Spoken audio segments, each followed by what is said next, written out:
नमस्कार साथियों, मिधांस की कहानियाँ यूट्यूब चैनल में आपका स्वागत है। एक राजा के मन में यह काल्पनिक भय बैठ गया कि शत्रु उसके महल पर आक्रमण कर उसकी हत्या कर देगा और उसका राज्य छीन लेगा। इसलिए उसने अपने महल की खिड़कियों और रोशनदानों को बंद करवा दिया। महल के मुख्य द्वार को ईंटों से चुनवा दिया। नतीजा यह हुआ कि महल में अंधेरा छा गया। राजा अपनी सुरक्षा के लिए एक से एक मूर्खतापूर्ण उपाय करता जा रहा था। सुरक्षा और मृत्यु का काल्पनिक भय उसके मन के भीतर सदैव करवटें लेता रहता। इसलिए उसका मन सदैव अशांत रहता था। जो जितने ऊंचे पद पर होता है उसमें सुरक्षा की भावना भी उतनी अधिक होती है। राजा के नौकर चाकर वह मंत्रियों को लगता था कि यह कोई राजमहल न होकर शमशान है। एक दिन एक सिद्ध सन्यासी राजमहल में महल और राजा की दशा देखकर उन्होंने इसका कारण पूछा। राजा ने कहा, महाराज, मुझे सदा मृत्यु का भय रहता है। सन्यासी ने कहा, आपकी सोच नकारात्मक है। मृत्यु एक अपरिहार्य सत्य है। जन्म के साथ मृत्यु पहले से ही जुड़ी है और जो जन्मा है वह मरेगा ही।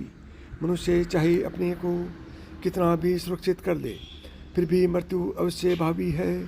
सृष्टि की रचना करने वाला पितामह ब्रह्मा भी अपनी आयु समाप्त होने पर नहीं रहते, क्योंकि वे भगवान विष्णु के नाभि कमल से उत्पन्न हुए हैं। अतः महाप्रलय में वे भी भगवान विष्णु के शरीर में विलीन हो जाते हैं। अतः साहस को अपनाइए। वीर पुरुषों की मृत्यु तो जीवन में केवल एक बार ही होती है, परंतु कायर की मृत्यु तो हर होती है। आत्मा अमर है।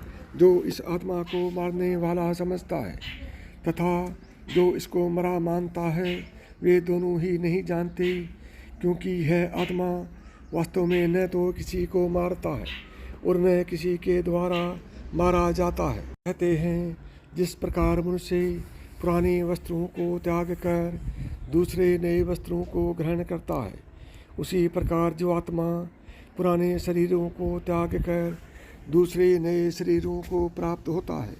मृत्यु एक सरिता है जिसमें श्रम से कातर जीव नहाकर नूतन धारण करता है, काया रूपी वस्त्र बहाकर।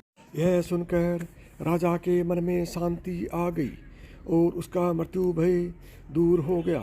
हम सभी जानते हैं कि मृत्यु एक अपरिहार्य सत्य है।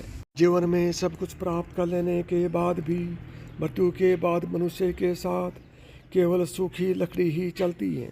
कबीर कहते हैं, प्राण राम जब निकसन लगे, उलट गई दो नैन पुत्रियाँ, भीतर से जब बाहर आए, छुट गई सब महल अटरियाँ।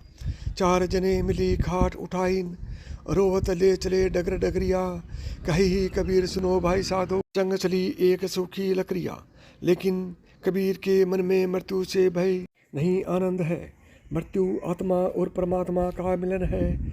मृत्यु मुक्ति का साधन है। मृत्यु हमें दुख से मुक्ति देती है। मनुष्य की मृत्यु तभी सुधरती है जब उसका जीवन सुधरा हुआ हो। जीवन तब सुधरता है जब प्रत्येक क्षण सुधरता है। समय उसी का सुधरता है जो समय का मूल्य जानता है। जो समय का मूल्य जानकर क्षण क्षण और कण कण का सदुपयोग करता है। कबीर ने कहा है, मृत्यु परमात्मा को बीते हुए जीवन का हिसाब देने का पवित्र दिन है। यह मानव जीवन की अंतिम परीक्षा है। मनुष्य को जीवन भर धीरे धीरे अपनी मृत्यु की तैयारी करनी चाहिए।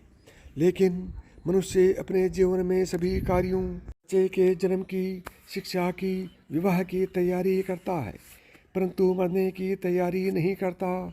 इसी कारण अंतकाल निकट जानकर वह घबराता है कि भगवान पूछेंगे, मैंने तुम्हें आँखें दी, वाणी दी, कान दिए, तन और मन दिया, तुमने उनका क्या उपयोग किया? मृत्यु को सुधारना है तो प्रति क्षण अपनी आँख का, वाणी का, हाथ पैरों का, धन का सदुपयोग करना चाहिए। इनका सदुपयोग कैसे किया जाए? भगवान श्री कृष्ण ने गीता में कहा है, मुझे मन लगा दो, मुझ में ही बुद्धि लगा दो, ऐसा करने से मुझ में ही निवास करोगे, अर्थात मुझको ही प्राप्त हो जाओगे। इसमें कुछ संशय नहीं है। काम का नाश करके भक्ति और प्रेममय जीवन तो जीता है, वह काल पर भी विजय प्राप्त कर लेता है और उसका मृत्यु भय छूट जाता है। प्रेम से बोलो जय श्री कृष्ण।